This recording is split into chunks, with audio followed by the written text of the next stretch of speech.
O Brasil é o paraíso dos investidores. Não tem melhor lugar para se investir no Brasil.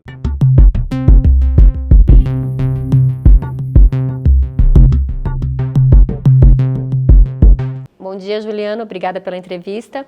Explica pra gente como que um funcionário público, que era do Banrisul, engenheiro de formação, é dono da primeira corretora de investimentos de valores de Santa Catarina. Como que você chegou à EQI Investimentos? Olha, eu costumo dizer que nem nos meus sonhos mais malucos de infância eu teria ideia que a gente ia conseguir fazer isso. Era aquela coisa do tipo, não, eu gostaria de fazer, eu quero ter isso no futuro, né? Mas será que eu vou conseguir? Não vou. Mas é uma perseguição de longo prazo, né? Então, hoje eu falo muito com a molecada que trabalha comigo aqui, que as mídias sociais são muito legais para muita coisa, mas elas estão gerando uma ansiedade neles muito grande. Por quê? Eles querem ser o Juliano em 2, 3 anos. Não vai acontecer. Eu só consegui fazer o que eu fiz em 20 e tantos anos trabalhando exatamente na mesma coisa. É a mesma coisa todos os dias, tentando ser um pouquinho melhor durante os últimos 22 anos. Então, é uma construção de longo prazo, né? E se você conversa com a maior parte dos empresários que conseguiram ser bem-sucedidos, montaram grandes negócios, eles vão falar a mesma coisa. Fora alguns caras raros, né? Eu digo que é os Romários, assim, né? Que o cara em pouco tempo faz alguma coisa grandiosa. A maior parte é meio Cafu, assim, né? Que é todos os dias fazendo a mesma coisa, correndo na lateral direita e cruzando na área. Todos os dias fazendo a mesma coisa, tudo igualzinho, mesma coisa, com muita intensidade. Eu acho que, assim, o meu jeito, eu não sou o Romário, né? Eu consegui fazer todos os dias com a mesma coisa, mais intensidade. E a base sempre foi educar as pessoas. Uhum. Tu tinha uma carreira estável. Servidor público, engenheiro. Você decidiu arriscar? Você decidiu sair da sua zona de conforto? Exatamente, eu decidi arriscar. Eu trabalhava no Banrisul, concursado público, trabalhava na corretora de valores do Banrisul. Primeiro eu trabalhei consertando os computadores lá. Aí depois, porque eu resolvi poupar o meu dinheiro, eu fui incentivado a poupar o meu dinheiro por um tio, eu comecei a estudar sobre investimentos, né? E a turma da engenharia tem esse lance de se aprofundar nas coisas, né? Então eu estudei bastante e um dia eu fui consertar o computador da presidente da corretora do Banrisul. Inclusive um dia eu preciso até mandar uma homenagem para ela, porque um dia eu estava consertando o computador dela e comecei a conversar com ela sobre investimentos e ela me perguntou se eu não queria trabalhar na corretora do banco, porque eu perguntei para ela se era melhor do que trabalhar na parte de informática, né? Uhum. E ela disse, acho que é bem melhor você ir para a corretora. Então eu quero. Então eu fui trabalhar na corretora do banco, por intermédio dela. E trabalhei mais 1 ano e meio na corretora do banco, só que estudando eu vi que, puxa, eu era uma pessoa que queria fazer muita coisa, né? E um banco público grande, você tem todos os stepzinhos para crescer na vida e realmente demora muito, né? Então, nessa parte, a ansiedade juvenil foi muito boa, né? Eu descobri que eu podia tirar uma licença não remunerada, que eu podia tirar 2 anos de licença não remunerada. Eu pensei, eu vou ver como é que é o mundo lá fora, né? Como é que é o mundo longe do banco público, porque eu entrei no banco com 18 anos de idade. Então, assim, foi a minha primeira experiência de trabalho. Eu queria ver como é que era a iniciativa privada. E deu certo, né? Então, fui trabalhar na Ambev, depois eu trabalhei da Ambev, eu fui trabalhar na corretora que eu trabalhava antes, que era a XP. Da XP, eu saí para virar representante deles e montei a representação deles aqui em Balneário Camboriú, aqui em 2008. Outra curiosidade na tua trajetória é que tu escolheu como sede Balneário Camboriú, hoje vocês estão na Brava, mas você escolheu o litoral catarinense para montar a tua empresa. Por que dessa região que fica longe do eixo Rio-São Paulo? Porque eu era porto-alegrense, né? E de Porto Alegre, a empresa que eu trabalhava me mandou para Joinville. A minha família é catarinense, é de Rio do Sul. O meu avô saiu de Rio do Sul porque ele era da aeronáutica e foi parar em Canoas, na base aérea de Canoas, que é do lado de Porto Alegre. Mas a família toda é de Rio do Sul. E a gente visitava o litoral catarinense todos os anos. Primeiro, no inverno, a gente ia para casa, para Rio do Sul para ver a família, na Páscoa, normalmente. E no verão, a gente ia para Pissarras passar o verão em Pissarras. Então, era um lugar normal para mim viver aqui. Memória afetiva. Tinha memória afetiva, eu sempre gostei daqui. Então, quando a empresa me mandou para pilotar um negócio para ela em Joinville, eu passei 2 anos e meio em Joinville, e eles queriam me mandar para outro lugar. Daí eu disse, não, eu vou ficar em Santa Catarina, eu quero viver aqui, eu gosto daqui. E um dos lugares no estado onde ainda não tinha um escritório de investimentos era justamente aqui. Então, essa trinca de cidades aqui, para quem mora aqui, as pessoas não consideram, mas Brusque, Itajaí e Balneário é a mesma cidade, é uma coisa só. Se você pensar em termos de Porto Alegre, em termos de São Paulo, em termos de Curitiba, as 3 cidades são uma só. E elas 3 juntas têm uma potência econômica muito grande, né? Então, essa região aqui, eu resolvi botar o pé aqui. Eu escolhi Balneário pela questão de qualidade de vida, assim, né? Por causa da praia. E daí instalei a empresa aqui em 2008. O senhor se destacou também no mercado por essa facilidade que tem de conversar com as pessoas, de explicar sobre investimento. Por que é importante tu fazer as pessoas compreender como é investir, por que investir? Eu acho que durante muitos anos, décadas, na verdade, os grandes bancos ficaram com o monopólio da informação. E a informação, eles descobriram muito antes que qualquer um que informação é poder. Então, enquanto só eles entendiam, quem davam as cartas eram eles. Quando a gente começou a empoderar a população de entender o que eles sabiam, as pessoas começam a ter escolhas, né? Então, a gente entrega a possibilidade das pessoas terem escolhas. Elas não ficam reféns, né? Então, antigamente, só o gerente de banco entendia das coisas. Então, ele não gerava o melhor para as pessoas, gerava o melhor pro gerente, pro banco. Não é nem pro gerente, na verdade, é pro banco, né? Para quem pagava o salário dele. A gente entrou em 2013 com essa proposta de montar um blog, começar a educar as pessoas e entregar a informação para elas. Se elas iam investir comigo ou melhor lá no banco, não tem problema.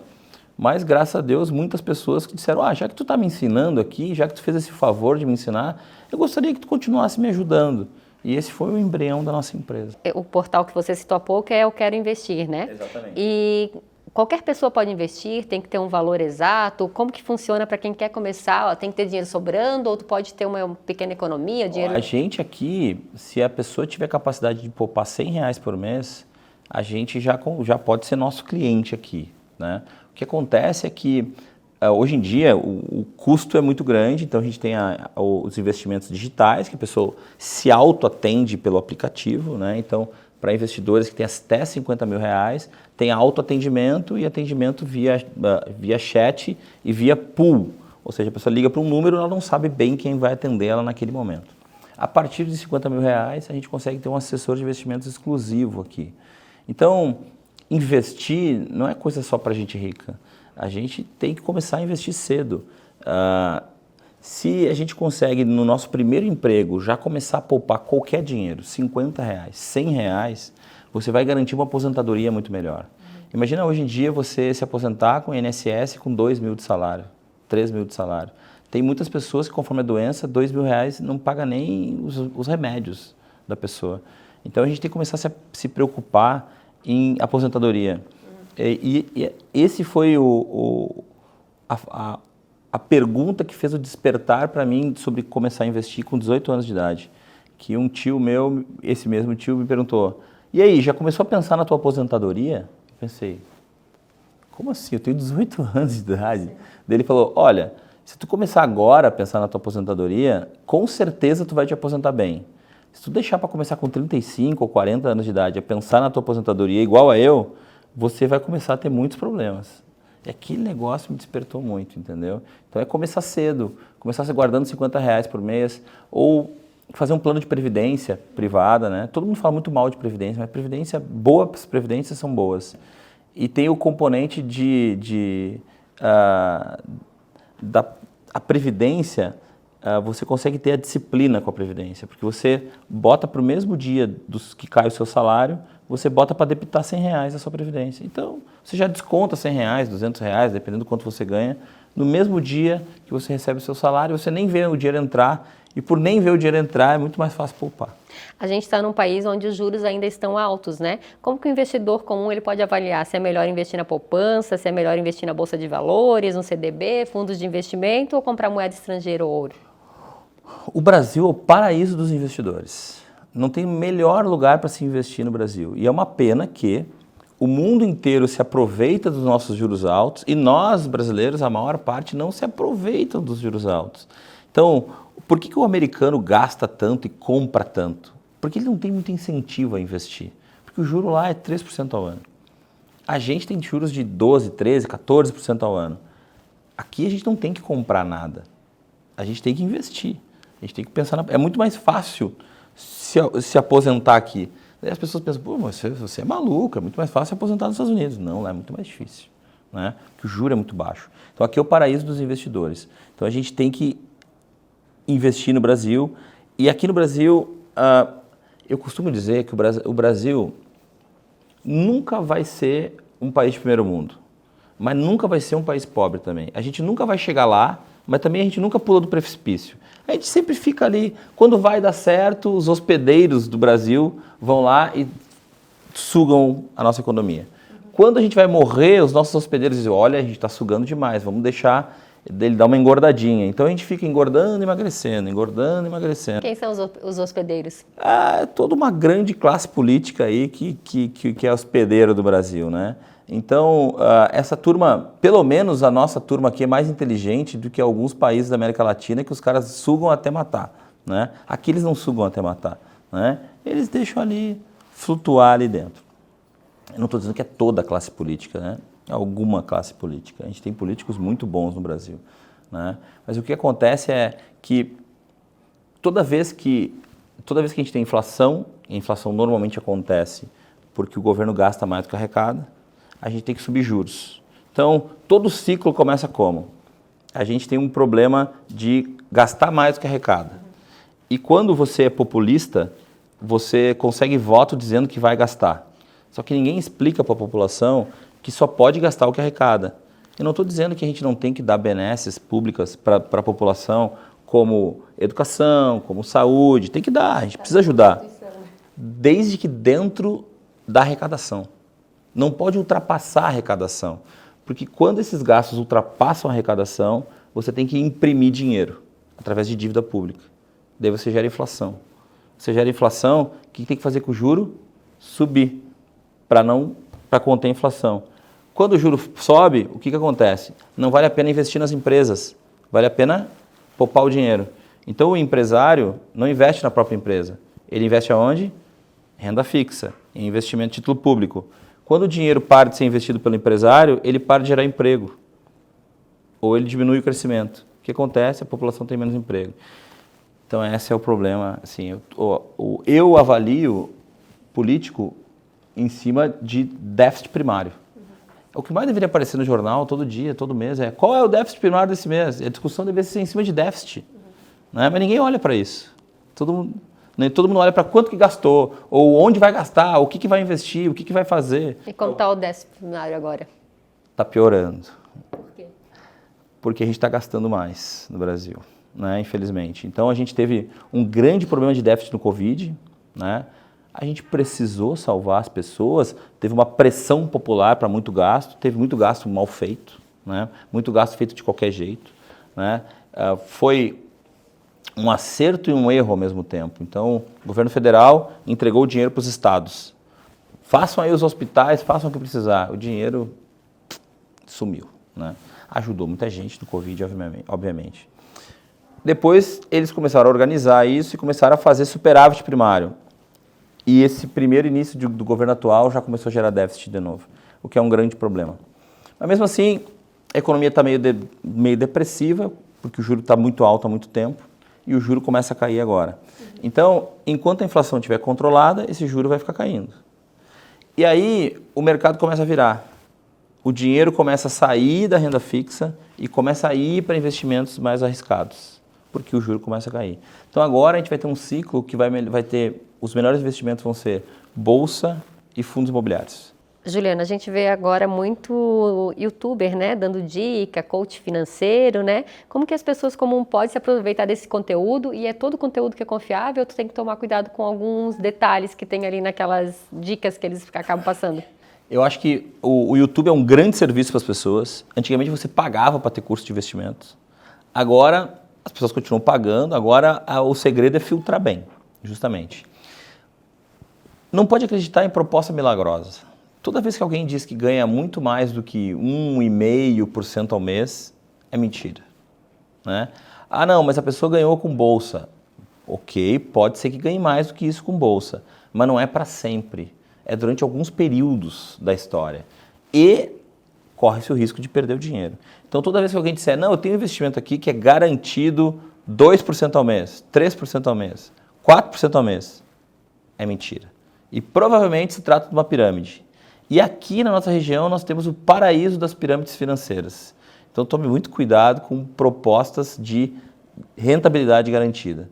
Passou de 2% garantido, 95% de chance que é pirâmide. Justamente eu tinha uma pergunta sobre as pirâmides. A gente tem muita pirâmide aqui na nossa região, né? A gente noticia muito sobre isso, né?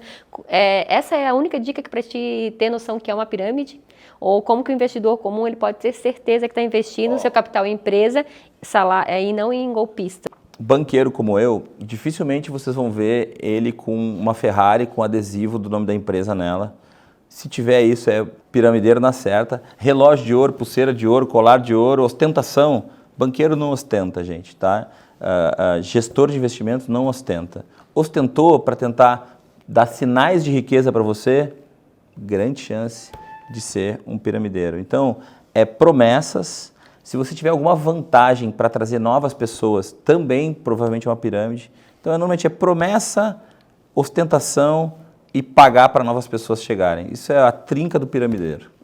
A Bolsa de Valores, ela também acaba causando prejuízo para muita gente, né, que tem a ilusão de justamente enriquecer rápido ou no curto prazo, né? Qual a dica para não perder dinheiro nesse caso? A dica nesse caso é você tem que ter no máximo 10%. Se você nunca investiu em ações, não passe de 10% do seu patrimônio líquido, né? Não estou falando da sua casa, dos seus outros bens, patrimônio líquido em ações. Ficou um pouquinho mais experiente, vai a 20% e não passe de 30% do seu patrimônio. E compre boas empresas que você seria cliente. Não empresas que algum influencer está dizendo. Você pode estar sendo usado pelo influencer para crescer o valor da empresa. Só que isso aconteceu bastante no último ciclo.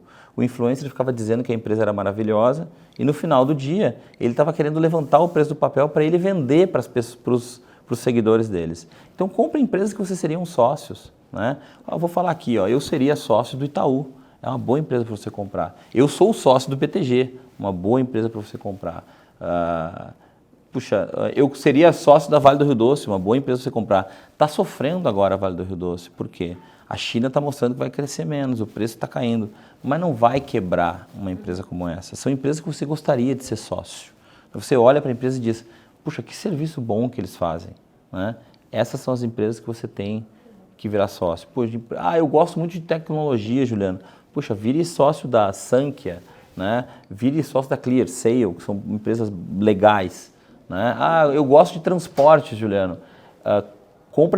Compra ações da JSL, né? Uma grande transportadora.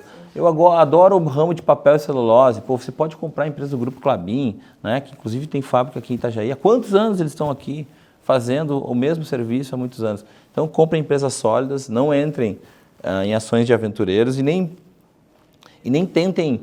O pessoal gosta muito de pegar a empresa que está quebrando porque pensa que vai entrar em recuperação judicial e vai se dar bem na volta. É muito raro isso acontecer. Tu falou duas empresas aí, a XP e o Banco BTG, né, que vocês são sócios, vocês se associaram em 2002. Como que surgiu essa parceria? Em 2020, eu queria deixar de ser... Em 2020 eu queria deixar de ser um representante, né, porque antes, de 2008 a 2020, eu era um representante da XP Investimentos. A gente virou o maior representante da XP no Brasil na época. Em 2020 eu pensei, já cumpri já essa fase, está na hora de eu ter a minha instituição financeira. A turma da XP não quis ser meu sócio na instituição financeira, o pessoal do BTG quis ser meu sócio, então eu abandonei de ser representante da XP, deixei os clientes antigos lá, né?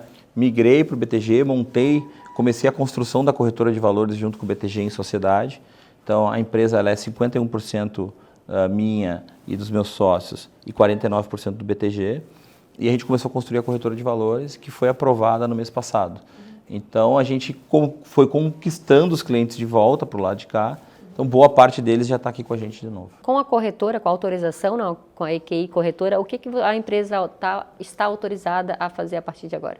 A gente passa a ser dono do cliente. Ninguém é dono do seu cliente, né? Mas vamos dizer, eu sou responsável pelo cliente junto ao Banco Central. Né? Então, isso me dá a chance de montar outros negócios em volta. Por exemplo, o banco de investimentos que a gente montou. A gente lançou ontem o nosso banco digital. Então, agora a gente tem o banco digital, a gente tem o banco de investimentos. A gente montou uma asset management. O que uma asset faz? Uma asset, você paga um FII anual, um percentual anual, para que a gente cuide dos seus investimentos por você. Então, tem duas maneiras de a gente trabalhar no mercado, que a gente chama de discricionário e não discricionário. O não discricionário você tem a sua conta e você compra o que você quer ali e a gente te orienta a comprar, mas quem compra é você. E tem o discricionário, que é você delega para mim a possibilidade de eu investir o dinheiro para você. Né? Então, a gente passa a poder fazer isso agora. Então, a gente tem a nossa asset, a nossa gestora de recursos. A gente pode ter uma gestora de recursos agora e pode gerir o dinheiro dos clientes. Em uma entrevista que o senhor deu, eu li que o senhor falou que sabe que compete, né, com a XP e com o Banco BTG, mas que vocês têm diferenciais que atrairiam os clientes. Exato. Que diferenciais são esses?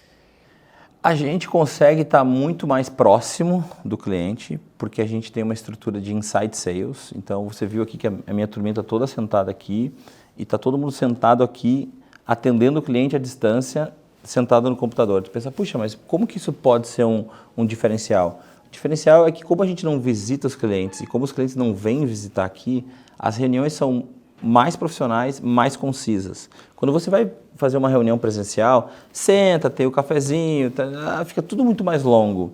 Quando você faz online, ele é mais curto. O meu assessor consegue atender muito mais pessoas por dia, porque as reuniões são mais curtas, mais concisas, mais objetivas. Né? Número 2, por ser uma empresa local, eu consigo oferecer para os meus clientes investimentos locais. Então, investimentos em empresas que são menores, mas não necessariamente menos seguras. Então, eu citei algumas construtoras aqui para você, que a gente dá crédito. Os nossos clientes podem investir no crédito dessas construtoras. E as empresas têm um balanço muito sólido.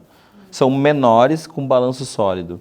Que esses bancões e as grandes corretoras, eles não saem da Faria Lima para buscar essas empresas.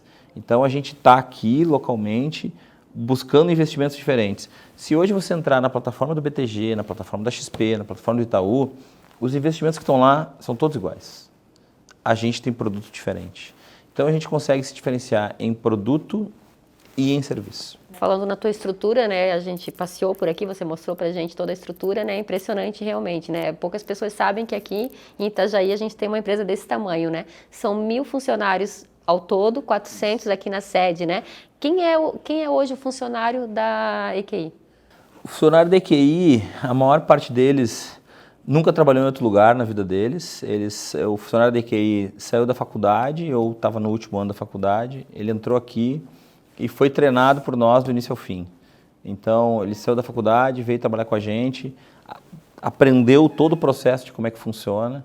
Então, é uma pessoa que ela é jovem e tem uma ambição de crescimento e tem um padrão de trabalho que a gente trouxe dos grandes centros do Brasil. Então, assim, é um foco no trabalho muito grande. Então, quer crescer, gosta de estudar e está focado em trabalhar para mudar a sua vida, mudar a realidade da sua família. Então, é o que eu digo aqui para eles.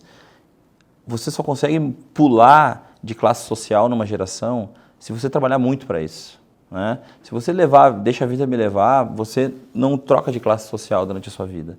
Né? Era muito raro. Normalmente você fazia o seu filho mudar de classe social através de estudo e tal. Eu digo para eles que o trabalho duro consegue fazer você trocar de classe social na mesma geração. Hoje você entra com qual salário e pode sair daqui com quanto? Ou não sair daqui e continuar aqui ou continuar aqui, né? A gente tem, a gente tem pessoas que... A pessoa entra aqui, vai ganhar um salário mínimo, um pouco mais que o salário mínimo, vai pegar o piso do comércio ali, R$1.000 e tantos, mais vale alimentação, etc. A remuneração total com os benefícios, parte de uns R$2.600 com os benefícios. E dali para frente, o céu é o limite, porque a gente tem... Antes a gente comissionava as pessoas, hoje a gente faz PLR aqui, e a gente tem gente aqui que ganha 800 mil por ano, contando com o salário PLR. A gente observou que são bastante pessoas jovens, né? Como tu falou, saiu da faculdade, primeiro emprego, pessoas com uma certa mais experiência de mercado, de trabalho, de outras áreas, não tem chance aqui na EQI? Ou há uma tem chance. Eu tenho bastante gente aqui, mas a pessoa tem que topar a transição de carreira, né? Porque, puxa, eu era fisioterapeuta, eu quero trabalhar com você. É bem-vindo. Gosta de estudar? Gosto. Tem ambição? E ambição, a palavra boa ambição, né? Não é ambição, puxa, eu quero crescer. Eu estou disposto a trabalhar 1 hora a mais por dia do que o ser humano normal para tentar crescer, 2 horas a mais para tentar crescer. Ou trabalhar o mesmo horário e ficar mais 2 horas em casa estudando para ser um profissional melhor. Mas tem que aceitar a transição de carreira, porque você pode ser muito bom na sua profissão em outro lugar. Quando chega aqui no mercado financeiro, normalmente não sabe nada, então tem que fazer desde o início o processo. Então, normalmente, os profissionais em transição de carreira, a gente explica, olha, você vai levar 1 ano, 2, para começar a ganhar o que você ganhava lá fora, mas aqui o céu é o limite, a tua capacidade de angariar clientes, de atender bem os clientes, ganhar indicações de clientes, pode te fazer ir muito longe. A gente observa nessa nova geração, nessa geração que está aí, com a chegada das redes sociais, da internet, que há um imediatismo, né? E que vive muito para a rede social, para postar foto, para tudo, né? Aqui tu tenta desmistificar isso um pouco? Bastante. É um dos grandes trabalhos do meu dia a dia aqui, é mostrar para as pessoas que o Instagram, eu gosto de dizer que o Instagram é como a gente via um jogo de futebol antigamente, ele depois o pessoal fazia o compacto, né, os melhores momentos. Então o jogo de 90 minutos eles transformavam em 5 minutos. Então naqueles 5 minutos era só os melhores lances da partida. E no Instagram a gente só bota os nossos melhores lances, né? Então a vida de ninguém é o Instagram. Só que o pessoal quando é jovem demora para descobrir isso. Então o que a gente faz aqui é o que eles veem como verdade no Instagram, mostrar o que é a verdade de verdade, para ter a tranquilidade, a paciência, né? Porque muitas vezes a gente tem aqui um rapaz que, sei lá, está com 26, 27 anos de idade, já está ganhando 10, 12 mil reais por mês e ele acha que é pouco, né? Daí eu digo, amigo, para e pergunta para os teus amigos o quanto que eles ganham, né? Ah, mas eu trabalho demais. Bom, mas você só ganha bastante porque você trabalha bastante. Você quer trabalhar que nem o seu, quer trabalhar que nem o seu amigo? Quero. Mas não dá para trabalhar igual o seu amigo e ganhar igual você, né? Então, se você trabalhar igual o seu amigo, você vai ganhar igual o seu amigo, né? Então, é fazer o pessoal entender. Então, tem muito de trabalho aqui que é de coach de vida deles, né? É ser o irmão mais velho, é fazer o trabalho que às vezes o pai não faz em casa. Quem são os brasileiros hoje que investem? Assim, você tem um panorama de quem está investindo, qual o estado que investe mais, qual a faixa etária? Cada vez tem mais gente investindo, tá? Então, assim, a nossa missão aqui é fazer todo brasileiro investir, todo mundo guardar dinheiro, pelo menos, tá? Agora, o brasileiro que mais investe... O brasileiro, assim, a gente é um país que não é... Assim, um país está ficando rico, mas ainda não é um país rico. Então, as pessoas começam a ter algum dinheiro para guardar no Brasil depois dos 40, né? Então, até os 40 paga a faculdade, daí compra um primeiro carro, daí consegue comprar o primeiro apartamento, daí vai ter um filho, daí começa a ter despesa do filho, começa a respirar com 40 anos de idade. O brasileiro começa a respirar com 40 anos de idade. Então, quem investe é quem tem mais de 40 anos, normalmente, 40, 45 anos de idade, que começa a conseguir guardar algum dinheiro. Normalmente são homens, né, que têm essa propensão, o homem toma mais riscos que as mulheres normalmente, né? E é por isso, normalmente, também que eles perdem mais dinheiro com besteira, porque eles tomam mais riscos. Então, normalmente, é homem com mais de 45 anos do sudeste do Brasil. É imóvel ou investimento? Depende. Os dois, na verdade. É assim, o pessoal tenta criar muito essa rixa. É os dois. Eu tenho imóveis, eu tenho renda fixa, eu tenho crédito privado, eu tenho bolsa de valores, eu tenho bonds nos Estados Unidos, eu tenho ações americanas. Você tem que ter tudo. A teoria de investir, de guardar dinheiro, é pensar na alocação. Aquela velha... Quando eu falo alocação, que é a palavra bonita, a sua avó já falava isso, que é não bota todos os ovos na mesma cesta, né? Então a vovó já dizia isso, não bota todos os ovos na mesma cesta, se tu tropeçar, tu quebra todos. Então não é que você tem que ter só um, nem só outro, você tem que ter tudo. Você citou durante a entrevista que um dos diferenciais da EQI é que vocês fazem investimentos locais. Eu estou vendo aqui alguns dos investimentos que você fez, né? Tu pode citar para a gente quais são esses investimentos e como que um projeto vai chamar a atenção da EQI e ela vai investir naquilo? Assim, o projeto tem que ter um ROI ou uma TIR, né? Então, o projeto tem que render mais do que 20%, 25% ao ano, né? Normalmente, a construção civil faz isso com alguma tranquilidade. A gente tem financiado bastante também a usina de painel solar. Então, usina de painel solar também dá um ROI muito legal. Normalmente é do Paraná para cima, porque faz mais sol, né? Então funciona melhor. Pecuária, a gente fez alguns projetos.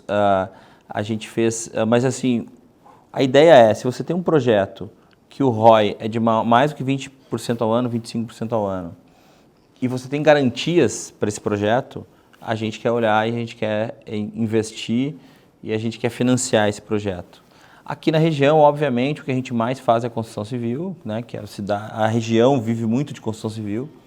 Então a gente está financiando vários projetos, várias aquisições de terrenos, né? E a operação que a gente faz é de CRI, que é Certificado de Recebível Imobiliário, ou seja, o lastro da operação é uma dívida imobiliária ou um imóvel, né? E a gente faz também bastante CRA, que é o Certificado de Recebível do Agronegócio. Ou seja, o lastro da operação é ou uma terra agricultável, né? Ou é um crédito ou é um contrato com algum grande fornecedor do mercado. Então, por exemplo, não está aqui, mas a gente tem uma operação que é da LFPEC, que a garantia é um contrato de recebimento de dinheiro da Marfrig, por exemplo. Então, tem um contrato de recebimento de uma grande empresa. Então, se eu tenho um contrato que uma empresa grande vai me pagar parcelas de X, eu adianto esse dinheiro para a pessoa e eu fico com o contrato como garantia. Então, essas são as duas principais operações que a gente faz. A EQI é um sucesso, né? Não preciso eu falar, né? Todos os números, né, aí mostram todo o crescimento, mas aqui na região a gente ouve pouco falar dela, né? Por quê? A gente ficou muito concentrado olhando para dentro de casa para montar a empresa, né? Então, a gente também, assim, eu nunca andei muito no meio social da cidade, nunca andei muito no meio político da cidade. Eu estava muito concentrado em montar esse negócio aqui. Agora a gente acha que está na hora da gente começar a ser um pouco mais conhecido, da gente botar a cara para a rua, né? A gente já conseguiu montar a corretora, conseguimos montar o banco de investimentos. Então a gente já vai ter tempo agora, eu já vou conseguir ter tempo para poder botar um pouco o meu rosto lá fora, fazer as pessoas nos conhecerem melhor. Não é porque eu sou antissocial, é só porque não deu tempo mesmo. Para a gente fechar, qual que é a dica imprescindível que tu dá para uma pessoa que quer começar a investir e não perder dinheiro? Pense sempre a longo prazo. Investir é a longo prazo. Você não vai conseguir construir uma grande fortuna em 2, 3 anos. E se você tentar fazer isso, é muito grande a chance de você voltar para a estaca zero. Então, é no tempo, é no prazo, é usar o que o Einstein falou, que é uma das forças mais poderosas do universo, que é o juro composto. Então, é juro em cima de juro, em cima de juro, em cima de juro. É assim que todo banco fica rico, né? E você pode usar isso a seu favor ou contra você. Quando você faz um financiamento para comprar alguma coisa que você não pode comprar, ou quando você faz um crediário para comprar algo que você não pode comprar, quando você gasta no cartão de crédito mais do que você consegue cobrar, você está usando o juro composto em favor do banco. Use o juro composto em seu favor, guardando dinheiro comprando quando quiser comprar alguma coisa, não é que não tem que comprar nada, compra à vista, mas poupa antes, né? Agora, isso exige disciplina, né? E o brasileiro está ficando mais disciplinado, a turma já está indo mais na academia, né? Já está sendo mais disciplinado com a saúde física, agora a gente quer ver se a turma fica mais saudável também e disciplinado com a saúde financeira.